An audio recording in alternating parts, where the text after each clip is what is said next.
सोचिए, जब कोई व्यक्ति लंबे समय तक डिप्रेशन में रहता है तो धीरे धीरे वह अपने डिप्रेशन का विशेषज्ञ बन जाता है।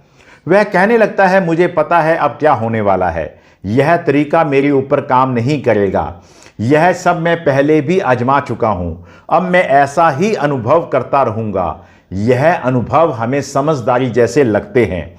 ऐसा लगता है जैसे हम खुद को बचा रहे हैं, लेकिन मनोविज्ञान इसे एक अलग नाम देता है, आइंस्टोलेइंग इफेक्ट। यानी पुराने अनुभव इतने हावी हो जाते हैं कि हम नए समाधान देख ही नहीं पाते हैं। मैं ऐसा ही हूं कि सोच हमारे लिए नए रास्ते के दरवाजे हमेशा के लिए बंद कर देते हैं। अब्राहम लुंचिस ने 1942 में साइकोलॉजी का एक प्रयोग किया।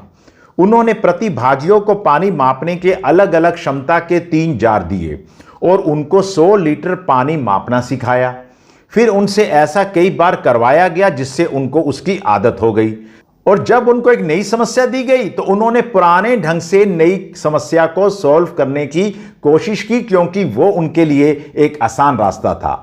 मैं हमेशा से ही ऐसा करता आया हूं वाली सोच आपको नया कुछ करने ही नहीं देती है। डिप्रेशन बहुत चालाक होता है। यह सिर्फ आपकी भावनाएं नहीं बदलता है, बल्कि आपके सोचने का तरीका भी बदल देता है।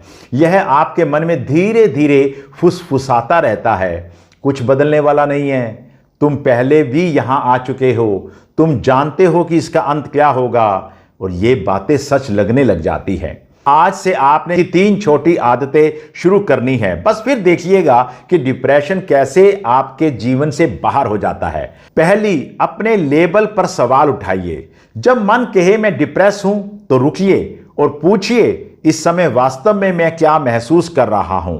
भारीपन, खालीपन, अकेलापन, डर।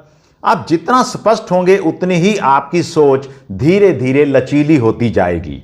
दूसरी आदत, कोई नया अनुभव चुनिएगा। इसलिए नहीं कि वह आपकी सारी समस्याएं खत्म कर देगा, बल्कि इसलिए कि नया अनुभव आपके दिमाग को फिर से सीखने की अवस्था में ले जाता है। नई सड़क पर टहलना, नई रेसिपी बनाना, नई किताब पढ़ना या किसी नए अनजान व्यक्ति से मिलना और उससे बातचीत करना। तीसरी आदत, अपनी जिंदगी को किसी अजनबी की नजर से देखिए। कल्पना कीजिए किसी ऐसे व्यक्ति ने जिसने कभी डिप्रेशन का अनुभव नहीं किया, आपका पूरा दिन देखा। वह क्या नोटिस करेगा जो आपने देखना बंद कर दिया है? कई बार नई नजर पुरानी उम्मीद भी लुटा देती है। तो आपने इन तीनों आदतों को अपनाना है।